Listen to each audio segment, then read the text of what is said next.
Welcome back to Inside Politics. Our guest today is Joe St. George. He's the national political correspondent for Scripps Television, which News Channel 5 is part. Joe, despite this victory that's happened for the president on infrastructure, inflation continues to go higher and higher. It's the highest in 31 years, 6.2% in October. The president's got to get that under control. He can't continue to say, well, this is only going to be a temporary situation. Temporary for a lot of people is longer than about a month or two, and it's already been going on most of this year. So what's he going to do to change this? Is this broad-based across the economy? It's not just one thing he can do that will bring these numbers down. Yeah, Pat, when we first saw these inflation numbers popping up a few months ago, what did the White House tell us? They said, oh, this is temporary. This is a direct result of prices not really going up last year. So this is just a natural progression of the economy. But you're right. We are now it's been multi-months now, and people are feeling the cost of ground beef at the local grocery store. They're tired of paying what they're paying for gas. The typical American is feeling this, and it's very hard to win re-election in an environment where prices are going up, or people feel as though prices are going up. Goldman Sachs has released analysis showing they think inflation is more of a long-term problem, not a short-term problem. So there's competing theories as to what's happening here. President Biden tweeting on Friday that he believes that passing the Build Back Better agenda is what fixes inflation. And he cites Nobel Prize winning economists who also believe that spending $1.75 trillion and injecting that into American households will help offset the cost of inflation.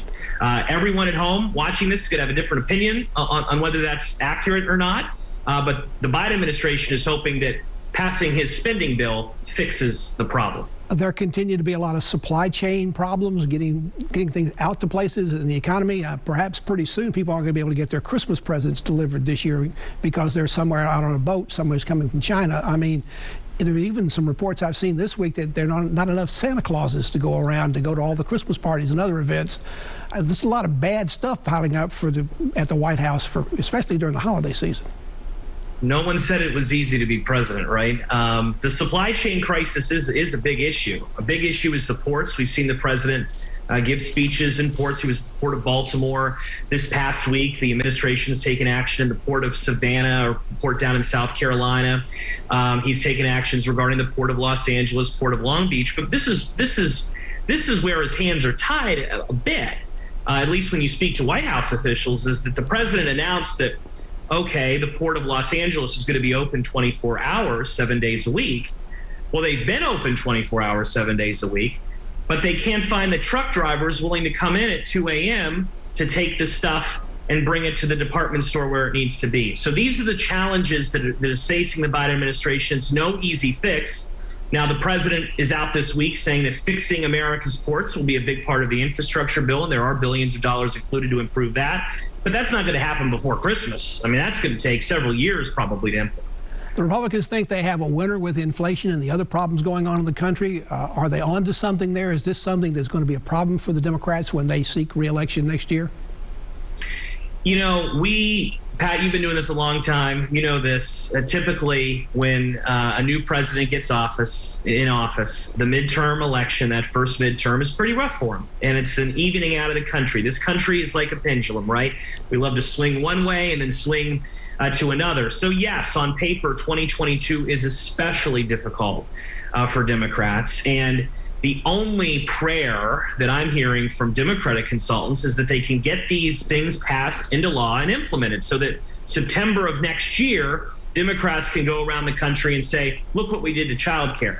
Look what we did for Medicare. Look what we did for climate change. And maybe that gets a vote of confidence. I tend to think, Pat, this will still be very much COVID driven. The COVID economic recovery of things. What is the price of things as a direct result of the pandemic?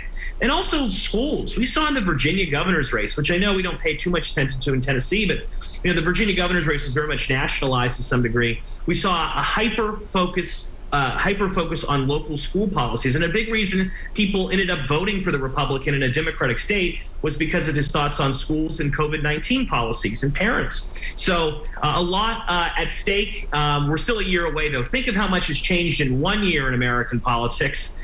a lot will change between now and November of 2022. And perhaps the best thing for the president, he got a good jobs report last month, and the COVID continues to sort of fade a little bit, although we've seen that happen before and it's come back strong again. If those two things continue, if jobs continue to be good, if the COVID fades, that still gives him a glimmer of hope that the Democrats can do better next year. Absolutely. That's the path, is getting COVID under control, making people feel as though there's more money in their wallet. Who knows if he's able to convince that argument to suburbia.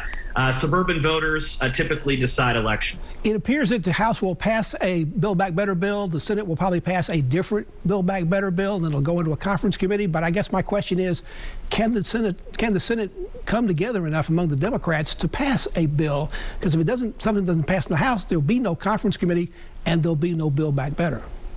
So the House is going to vote on this first. At least that's the way this is looking like. They could vote on this next week. They're going to put things in that bill that the Senate is not going to like, particularly Senator Joe Manchin is not going to like. So the Senate's going to have to rewrite this thing, really take out some provisions. If they're able to get that through, and that's a big question mark, then it would have to go back to the House, and then a bunch of House progressives. Joe, I've got to cut you off right there. I'm sorry, we're out of time. Yeah. Thank you so much for joining us. It's always great to have you on the program.